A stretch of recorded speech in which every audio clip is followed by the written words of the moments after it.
What if you wanted a heavy-duty floor, but with a wooden finish? We've got you covered. First, we need to make sure the concrete is even, all the way up to the brims. Let's smoothen it out with a big Darby. Now we're covering the surface with a coloring powder. That will give us that wooden shade and a warmer feel. Here come the stamps. We're using thick silicone molds with the texture of a piece of wood. Since the wooden stamps are pretty detailed, we need to make sure that they are pressed firmly into the concrete surface. Then we just move the stamps along until the whole floor gets its texture. Smash it like you smashed that like button. We could just wash the dirt and leave it at that, but we won't, of course. We spray the floor with diluted muriatic acid so that the most stubborn dust and dirt could melt away. Watch it wash away the excess dye, leaving only a beautiful wooden texture. Let's start the sealer cover from the edges, and then follow up with a layer on the top. Then, we'll wait for it to dry and put another layer. So, that's what it looks like finished. Pretty good, isn't it? We'll be repeating the whole process for the rear patio.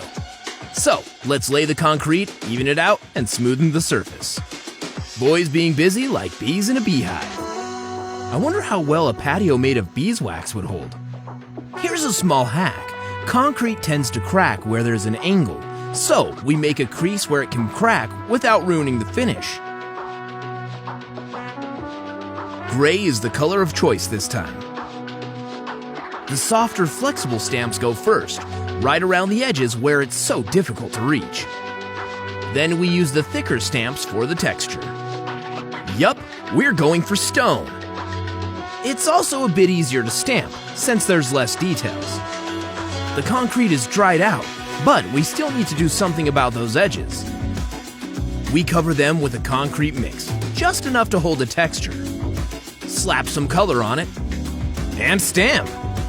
Here, we manually mark every grout line, so that they correspond with the lines on top. Now all that's left is some washing. Acid cleaning with a pressure cleaner, and working it in with a broom. And adding a layer of sealer, of course. I think it looks fantastic and will serve its owner for decades for sure. How about you guys? Don't forget to follow us for more rock-solid pieces like these.